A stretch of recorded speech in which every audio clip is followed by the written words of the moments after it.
यहाँ पहला धरना اب یہ کہانی हुआ سنیے گا۔ था। सारी फोर्सें बिल्कुल यहाँ ही कंटेनर के करीब आ गई थी।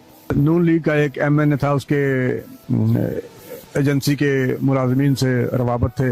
उसने फिर टेलीफोन पर करके उन्हें पूछा कि यार तुम्हें शर्म नहीं आती, आप चंद लोग कंटेनर पे बैठे हुए हैं और उन्हें आप बजाय उन्हें शिकस्त देने के आप पीछे दौड़ रहे हैं, आपने दौड़ लगाई हुई है, आप भाग रहे हैं। तो उन्होंने कहा कि कंटेनर से एक बाबा उतरा है जिसके हाथ में डंडा था और उसके पीछे लाखों लोग थे। उनके खौफ से फिर हम दौड़ के वापस अपनी जाने बचाकर यहाँ आए हैं।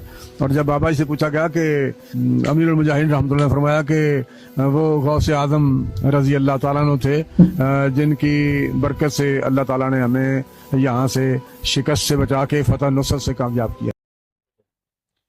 बिस्मिल्लाहिर्रहमानिर्रहीम। अस्सलाम वालेकुम लिसनर करीब, आपने देखा कि क्या बकवास कर रहा है कि धरने में जो है वो एक बाबा कंटेनर से बाहर निकला और हमने जो है बजाय शिकस्त के हमें फतह हो गई। तो वो कौन था? कहते हैं मैंने जब उससे पूछा तो वो गौसे पाक थे। नाउज़ुबिल्लाह मिन ज़ालिक, की कैसी बात करते हैं। गौस पाक या शेख अब्दुल कादिर जिलानी रहमहुल्लाह अपनी कब्र से यहाँ कैसे आ गए?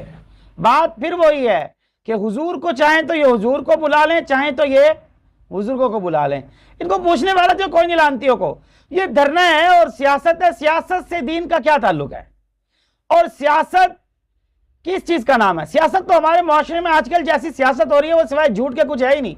तो सियासत तो झूठ का नाम है। जब सियासत झूठ का नाम है तो इन्होंने अपने आप को चमकाने के लिए कि हमें चंद टके मिल जाएंगे तो लोटे बनकर जो है वो इस पर भी शेख अब्दुल कादिर जिलानी की मिसाल को फिट कर दिया, उनकी करामात को यहां पर जाहिर कर दिया। लानत के सिवा इनका कोई और हल है ही नहीं, दूसरा हल नहीं है इनका। क्यों? इसलिए कि यार उनसे पूछो कि धरने में शेख अब्दुल कादिर जिलानी क्या करने के लिए आए, मेरा सवाल ये है। फिर यही अकीदे रसूलुल्लाह के बारे में भी ये रखते हैं कि जब चाहो हुजूर को जैसे मर्जी बुला लो और बुजुर्गों को भी जैसे मर्जी बुला लो। कहने का मतलब ये है कि माज़ल्लाह मिन ज़ालिक शेख अब्दुल कादिर जिलानी इनके गुलाम हैं, वो जैसे गुलामों को बुलाया जाता है ना, आ जाओ बस वो आ गए। तो ये ऐसा सलूक उनके साथ किया हुआ है।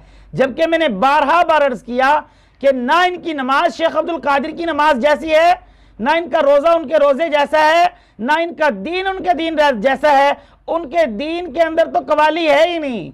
यहां तो ये कुरान को कवाली बना रहे हैं। उनके दीन में दमाल नहीं है, यहां ये दमाल को अपना शियार बना रहे हैं। उनके दीन में ये सब कुछ नहीं है, उन्होंने ऐसा सबक नहीं दिया और ये अपनी तरफ से मन गलत बातें उनकी तरफ मंसूब कर कर जो फैलाई जा रहे हैं। हालांकि दूर दूर तक न शरीयत का और न शेख अब्दुल कादिर जिलानी के दीन का इनसे कोई ताल्लुक है, न उनका इनसे कोई ताल्लुक है। करामात के लिए जैसे मर्जी है झूठ बोलते रहे, इनका झूठ अब दूर तक देर तक नहीं चलेगा, बल्कि आपके सामने वाज़े होगा कि सिवाय झूठ के इनको और कुछ नहीं। और झूठ का जो है इलाज यही है कि जो अल्लाह का कुरान कहता है लानतुल्लाहिल काज़िबीन, सिवाय लानत के इनको और कुछ नहीं मिल रहा। अल्लाह ताला समझ कर अमल करने की तौफीक ता फरमाए। आखिर दावाना अनिल हम्दुलिल्लाहि रब्बिल आलमीन।